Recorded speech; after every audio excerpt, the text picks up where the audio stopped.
And welcome to the video. Today we'll be discussing about building a positive mindset through science, movement, and connection.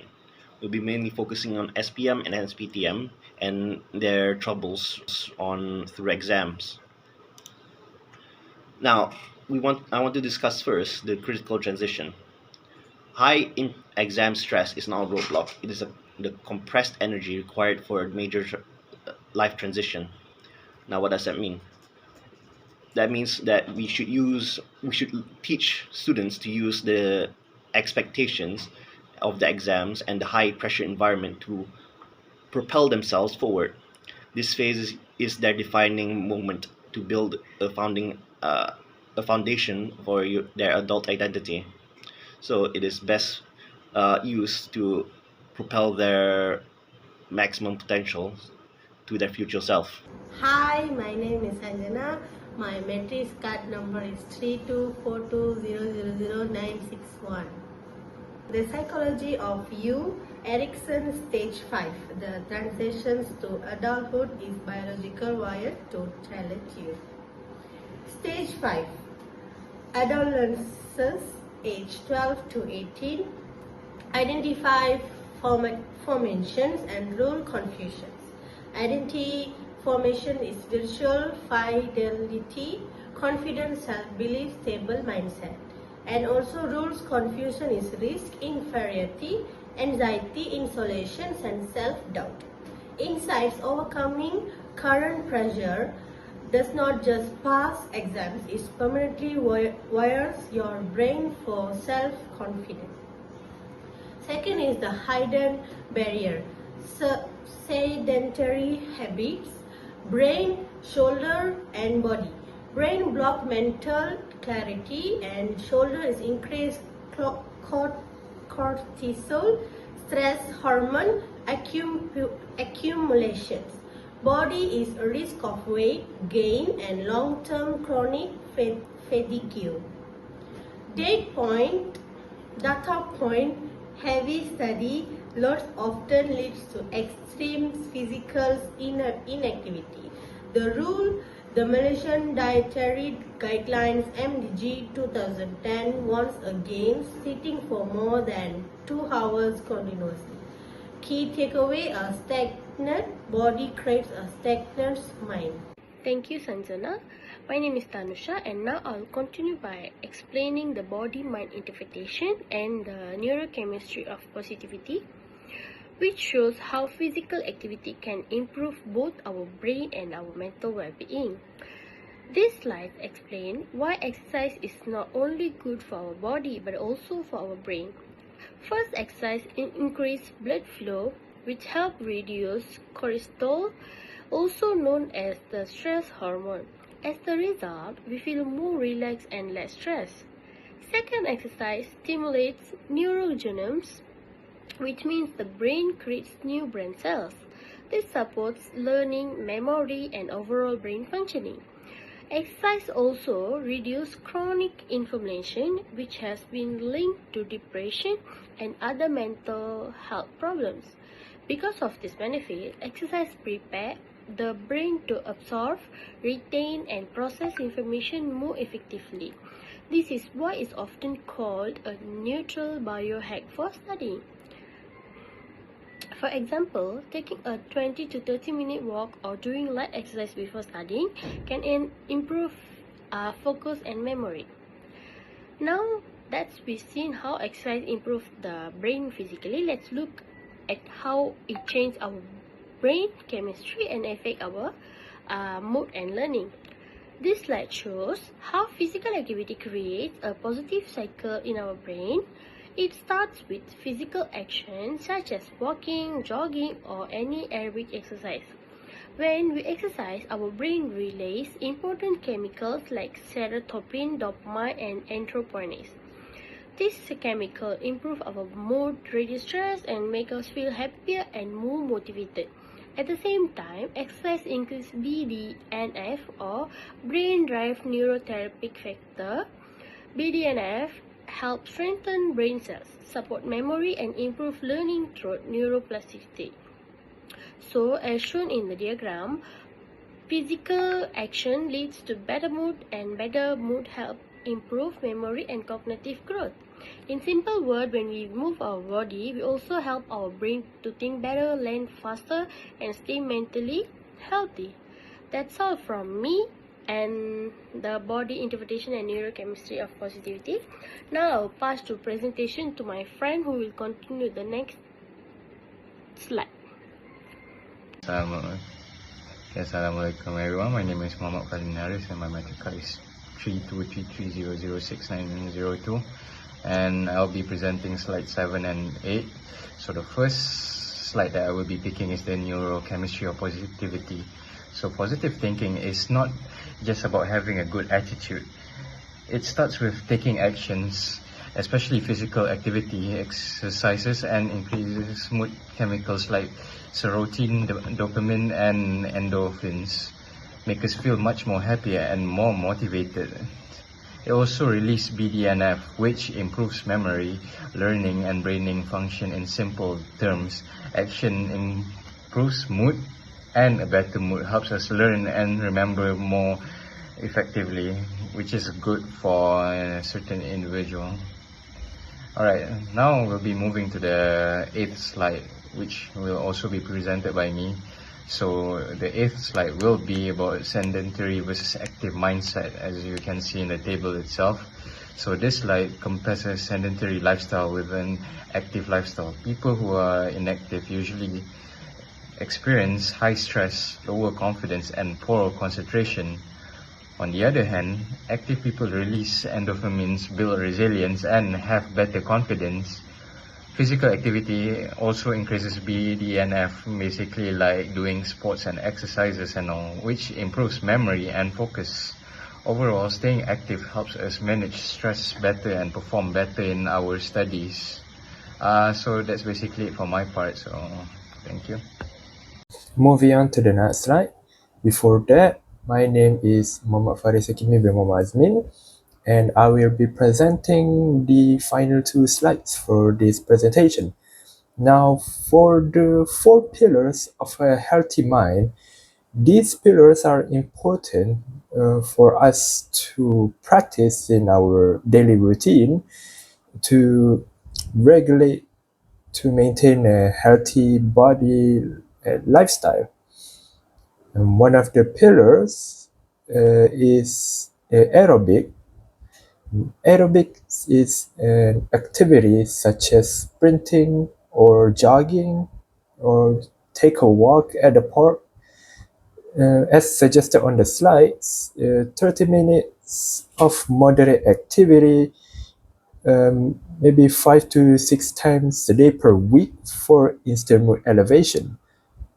With physical activities like jogging, you can improve your mental health and you can regulate your emotion very well, because through physical activities you are allowing your mind to take a short break and focus on another thing instead.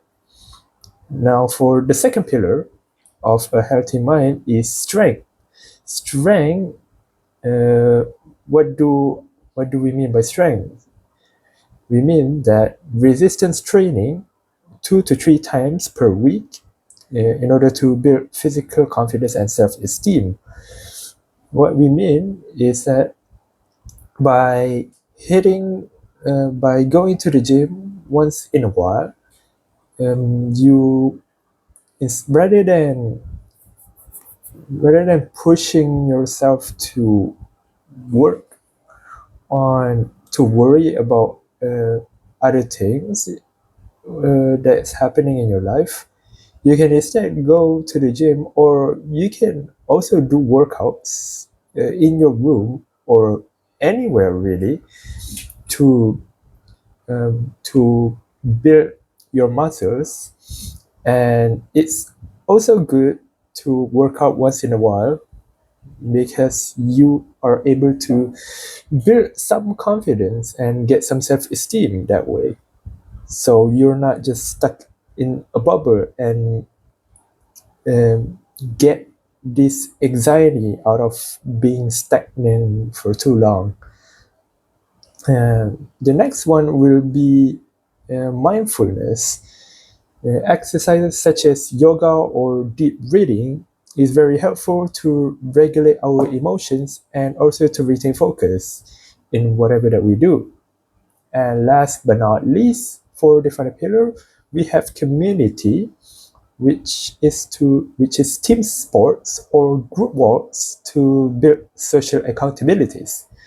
Communities, this pillar is important for us to be able to interact with other people without worrying too much about the public judgment or the feeling of being judged by other people.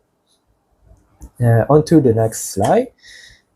Onto the next slide, we have the positive mindset ecosystem. Now, what do we mean by this ecosystem? This ecosystem contains three main points. We'll go through each of them one at a time. One of them is psychological identity. Psychological identity, by Erikson's definition, is knowing who you are. What this means is that by knowing yourself, by knowing who you truly are, what you are like, what is your daily routine, who you truly are, physical or mentally, you are able to stay positive and go. And the next one is social connection. Social connection means that we support each other. We have these social networks, we have friends, we have neighbors, we have other human beings that we can interact with, because we as a human is a social creature by nature. So whether you like it or not, it is inevitable for us to want to be able to socialize with anyone, really, whether it be someone that we've known for a very long time, or it be a stranger who might become our best friend one day. And last but not least, we have physical vitality in the triangle of true positivity, which is to move your body. This just means that it's very important for us to go outside once in a while and do some exercises, do some workout. It's important because we need to have a way to regulate our emotions somehow. And exercises or workout can be one of the ways to do that. And that's about it. Thank you. Think big and act now. Shift from feeling small to owning your future. Your mindset is not fixed, it is built daily through positive actions, healthy movement, and strong connections. Be agents of change for yourself and your peers. Thank you for listening. Welcome to The Explainer. Okay, so we've got a genuinely fascinating topic today. We're looking at a groundbreaking university project out of Malaysia that is, quite frankly, completely revolutionizing digital mental health support. It's called Minda Sihat, Pelajar Pintar, which translates to Healthy Mind, Smart Student. Today we're going to explore how university students are using a really sophisticated AI-driven tech stack to create a literal lifeline for younger students who are facing extreme and honestly sometimes paralyzing academic stress. I mean, imagine the crushing weight of your entire future resting on just one single exam and feeling entirely alone with that burden. This project is this brilliant fusion of psychological theory and cutting-edge digital advocacy, specifically designed to intercept that exact feeling. So let's just dive right in. So, ask yourself this: where do digitally native students actually go when academic pressure just becomes too much? I really want us to ground ourselves in the visceral reality of modern student life for a second. The psychological burden teenagers carry today is just immense. Picture this. It's 2 a.m, a 17-year-old is utterly exhausted, staring blankly at a textbook, and their heart is racing as pure panic sets in about an upcoming test. Now, traditional support systems like a school counselor's office, well, they're closed. And frankly, they often feel totally out of reach or just intimidating anyway. So what do? They turn to their phones. They doom scroll on TikTok or search YouTube, desperately looking for some kind of relief from that isolation. We are talking about a generation that literally lives online, and this reality demands deep empathy. It demands a totally new approach to intervention that meets them exactly where they are, right in the middle of the night. All right, here's our roadmap for today. We'll start by looking at high-stakes national exams, then the digital accessibility gap, and meet the students acting as change agents. After that, we'll unpack their digital advocacy tech stack, explore ethical AI integration, and wrap up with the modern mental health ecosystem they've built. Okay, let's get into Section 1, high-stakes national exams. To truly understand this solution, we first have to wrap our heads around the intense pressure cooker environment of the Malaysian education system. Specifically, we're looking at candidates preparing for the SPM and STPM exams. As noted in the project proposals, you have to understand these aren't just your average high school pop quizzes. These national exams essentially act as the ultimate gatekeepers for a student's future. They dictate a student's long-term socioeconomic mobility. That means the pressure to succeed isn't just about getting a good grade to make your parents or teachers happy. It's a terrifying, looming realization that one bad week of testing could literally close doors for their future forever. Think about the sheer physical toll on a teenager carrying that weight. You know, the burnout, the sleep deprivation, the overwhelming anxiety from familial expectations. It creates an immense, profound level of psychological distress. Now, the project roots this distress firmly in psychological theory, specifically referencing Erikson's stages of psychosocial development. They focus heavily on the concept of inferiority. But let's actually look at this strictly from a modern Gen Z perspective. Feeling inferior today isn't just looking at the smartest kid at the desk next to you and feeling kind of bad. No, it is a paralyzing state of comparing your own raw, unfiltered, behind-the-scenes stress against the highly curated, impossibly successful lives of your peers that are broadcasted 24/7 on Instagram and TikTok. It's an incredibly isolating feeling of absolute inadequacy. So, the crucial point this project makes is that before these students can ever hope to excel academically, before they can shift to a think big mindset, they first absolutely must be given the tools to overcome this deep-seated, culturally amplified feeling of inferiority. Moving right along to Section 2, the digital accessibility gap. And this brings us to the core problem the university students set out to solve, the critical disconnect between how modern students suffer and how psychological help is currently offered. Just think about a traditional clinical format for a second. It's often siloed, heavily academic, and requires setting up, formal appointments during business hours. To a 17-year-old sitting in a sterile waiting room for what feels like an interrogation-style session, that can feel entirely obsolete, culturally disconnected, and downright intimidating. Now contrast that with where these digitally native students actually live, breathe, and seek comfort. YouTube, digital forums, fast-paced media on their smartphones. If a student is having a panic attack at midnight, the clinic is closed, but their smartphone is right there in their hand. If the help isn't natively built for the digital platforms they're already using, the disconnect just widens and the suffering continues in silence. Which leads us perfectly into Section 3, Students as Change Agents. So at University Selangor, or Unicel, this incredible transformation is happening. Instead of just sitting around waiting for top-down systemic change, undergraduates are actually stepping up to bridge this widening digital gap themselves. They're taking a standard academic assignment, the MPU 2462 Wellness and Healthy Lifestyle course, and they're turning it into a life-saving, peer-led digital wellness mission. They have officially mobilized as Agen Perubahan, or change agents. And if you think about it, why are students the best people to help other students? It all comes down to empathy. Because they speak the exact same language, they share the exact same generational anxieties, and they understand the nuances of the digital landscape implicitly. They aren't just memorizing wellness facts from a textbook, they are actively out there building a digital safety net for the generation right behind them. Let's dive into Section 4, Digital Advocacy Tech Stack. So how do you actually pull this off? How do you take complex, verified psychological research and turn it into consumable digital content that a totally stressed-out teenager will actually want to engage with? Well, traditional healthcare institutions often move incredibly slowly, but these students, they're using an agile, highly sophisticated digital ecosystem. They use ChatGPT and Gemini for structuring their initial ideas. Then they deploy Suno AI specifically to create high-energy music therapy. Notebook LM acts as this massive data engine for generating bilingual podcasts from verified journals. Canva handles the strict visual assembly, and vidIQ manages all the SEO and YouTube distribution. Essentially, they are using these AI tools to iterate and deploy mental health lifelines at the literal speed of the internet. And I want to be clear, they don't just throw these tools together randomly.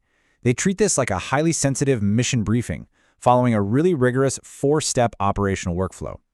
Phase 1 is pure research and visual foundation. Phase 2 moves into multimodal content generation. Phase 3 is high-resolution assembly, and Phase 4 is distribution and narrative SEO. I really want to emphasize how much care these change agents are taking here. This isn't just a slap-together video uploaded on a whim for likes. It is a meticulously researched, highly polished operation that is explicitly designed to safely intercept a vulnerable student experiencing a very real crisis. Let's dive into the psychology behind one of the coolest elements of their tech stack. This quote is a direct prompt used by the students to generate music therapy. Translated, it asks for a fast pop rock song with an energetic melody. They literally command AI to create high-energy pop rock or hip-hop tracks. Now, why fast pop rock? Because when a teenager is vibrating with severe anxiety, their heart rate is up, their mind is absolutely racing. Slowly strummed acoustic meditation music, that often feels patronizing or deeply frustrating in that moment. They need high-energy, pulsing music that actually matches their internal frenetic energy. It uses positive lyrics about facing exam pressure in everyday teen language, helping them process that overwhelming energy into focused, effective emotional regulation. Using their Notebook LM data engine, the students generate this massive multimodal output to reach students in all sorts of different ways. They create a 2-host bilingual podcast, a 21-page presentation deck, quick tip infographics, and an anime-style video explainer. Actually, let's spend a second on that anime choice because it's brilliant. Why an anime aesthetic for clinical mental health advice? Because anime is a massive, incredibly comfortable cultural touchstone for this specific demographic. By using an art style that teens actively seek out for entertainment and comfort, the change agents are wrapping hard, clinical psychological truths in an aesthetic that feels like a safe, familiar blanket. It completely removes the stigma and that sterile feeling of clinical advice, meeting the students exactly where their interests already lie. Even their visual design is deeply rooted in psychology. There are very strict constraints when they're assembling everything in Canva. It has to be 1080p resolution, they use a specific red, yellow, and blue color scheme, and there's mandatory inclusive representation featuring both male and female students. Why do these highly specific constraints matter to a teenager in distress? Well, because a student looking for a lifeline means to see themselves reflected in the material. If a video looks cheap, overly corporate, or exclusionary, their highly attuned digital radar will make them click away instantly. High-quality, inclusive design builds immediate subconscious trust. But here's the thing. All of this meticulously crafted content is entirely useless if the stressed-out students can't actually find it. So think of their use of vidIQ for search engine optimization not as marketing, but as a digital search and rescue mission. Paint a picture of a student desperately typing how to stop shaking before SPM exam into YouTube at 2 a.m. The students deploy specific narrative hooks, like the Sinta Ayu Kakasi Hadi storytelling angle, within these massive 4,000-character optimized descriptions. They research exact timestamps, high-ranking tags, and viral titles to ensure that when that desperate midnight search happens, this safe, scientifically verified content is the very first thing that pops up to catch them. All right, let's look at Section 5, Ethical AI Integration. Because we're mixing artificial intelligence with highly vulnerable mental health topics, the level of responsibility here is just immense. When a teenager is in the middle of a mental health crisis, their critical thinking is naturally diminished. They are super vulnerable. An AI hallucination telling them something incorrect about coping mechanisms isn't just a funny software error. It is a genuine clinical hazard. And that is exactly why the project has a strict data integrity protocol. The human-in-the-loop mandate is completely non-negotiable, meaning human eyes review absolutely everything. The AI is only fed primary, verified sources like official government health sites or mainstream news networks like Astrawani and TV3, ensuring ultimate safety. We all know the digital space can be an absolute Wild West when it comes to mental health advice. Students are constantly bombarded with unverified, sometimes outright dangerous pop psychology on social media every day. To combat this, the project has an explicit, strict prohibition against using platforms like Facebook or TikTok as primary sources for clinical claims within their data engine. The brilliance here is the duality. They're expertly using the aesthetic and the pacing of social media to attract the students, but they aggressively reject the unverified data of social media, relying entirely on rock-solid, verified science. And finally, Section 6, Modern Mental Health Ecosystem. Let's bring this student perspective all the way home by looking at the final, comprehensive digital dashboard. Imagine an overwhelmed student discovering this resource. They don't find a dry, boring PDF essay. Instead, they get a holistic, digital warm embrace. They can watch a culturally resonant, beautifully animated 15-minute video. They can download custom pop rock tracks explicitly designed for their study playlist to help regulate their heart rate. They can listen to a bilingual podcast or read a blog post that finally puts a name to that paralyzing inferiority they've been feeling. It is a massive, scalable, peer-to-peer ecosystem that perfectly translates academic wellness into a vibrant format the digital generation eagerly consumes. So I want to end on a provocative, forward-looking thought here. If university students, armed with empathy and acting as change agents, can build an entire AI-driven mental health ecosystem for their younger peers, how else can we modernize wellness for the next generation? The Minda Sihat Pelajar Pintar project isn't just a successful university assignment, it's a blueprint. It's a blueprint for saving a generation from the crushing weight of modern academic anxiety by speaking their language and meeting them exactly where they live. The tools are out there, we just need the empathy and the structure to use them. Thank you so much for joining me on this explainer. Keep learning, keep questioning, and I'll catch you next time.